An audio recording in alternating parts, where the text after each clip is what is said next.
আমি তোমাদের সাথে আমার ছোটবেলার কিছু স্মৃতির মুহূর্তগুলো শেয়ার করব।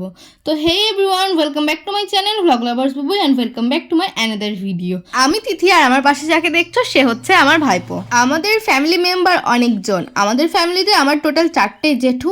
সেই সূত্রে আমি অনেকগুলো দাদাও পেয়েছি, আর তাদের সূত্র ধরে আমি অনেকগুলো ভাইপো ভাইজিও পেয়েছি। তারই মধ্যে এই একজন। এই যে পুকুরটা দেখছো, এটা আমাদের বাড়ির সামনে। আমাদের মাটির বাড়ি বলো পাকা বাড়ি বলো, দুটোর সামনেই কিন্তু এই পুকুরটা। খুব ছোট পুকুর এমনটা না, কিন্তু বিশাল যে বড় পুকুর এমনটাও নয়। আমাদের গ্রামের প্রায় সমস্ত লোকেরই কেটেছে এই পুকুরে স্নান করে। যতদিন আমরা মাটির বাড়িতে ছিলাম ততদিন আমাদের মোটর বা টিউবওয়েল যে ছিল এমনটা না। আমাদের একটা দুর্গাতলার সামনে সরকারি টিউবওয়েল ছিল, সেখানে জল মা এনে দিত, সেই জলেই আমি স্নান করতাম। কিন্তু সবার ওই যে পুকুরে স্নান করা দেখে আমার মন কিছুতেই মানতো না। বারবার মাকে পুকুরে স্নান করব বললে মা আমাকে ঠ্যাঙানি দিত। মা যখন অফিস যেত কাজে, সেই টাইমে দুপুরবেলা আমি পুকুরে স্নান করতে নামতাম। কেউ যাতে জানতে না পারে ঠিক এমন একটা টাইমে নামতাম। হয়তো কারোর বাড়ি বেড়াতে গেলাম, তাদের বাড়ি থেকে একটা গামছা নিয়ে নিতাম, দিয়ে তাদের বাড়ি থেকেই আমি পুকুরে স্নান করতে নেমে পড়তাম। এবার পুকুরে স্নান করতে করতে যে কত টাইম হয়ে যেত সেটা বুঝতে পারতাম না।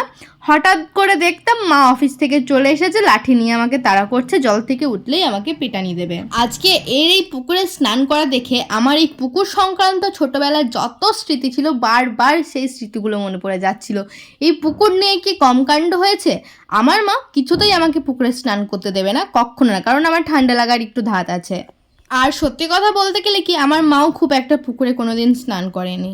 আর যেহেতু পুকুরের জলটা নোংরা থাকে, সেই জন্য আমাকে আমার মা আরও বেশি করে নিষেধ করতো যাতে আমি পুকুরে পা অবধি না চোবাই। ছোটবেলাটা আমার প্রচুর রকমের রেস্ট্রিকশনের মধ্যে দিয়ে কেটেছে, প্রচুর মানে সাংঘাতিক। ছোটবেলা থেকেই আমি মাকে ভীষণ পরিমাণে জ্বালিয়েছি, খাওয়া, ঘুম, স্নান, তারপর খেলা, এই সমস্ত কিছু নিয়ে।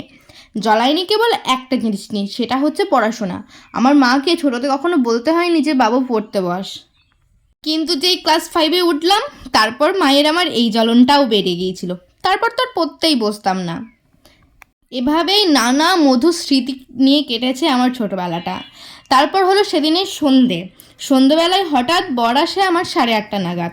ঠিক সেই টাইমের পর আমাকে নিয়ে গিয়েছিল কোটাসুর একটা দরকারি কাজ বলতে বুঝলাম তিনি আমাকে গোলাপ কিনে দিতে গিয়েছেন। গোলাপ আর রজনীগন্ধা ফুল, ভাবা যায়।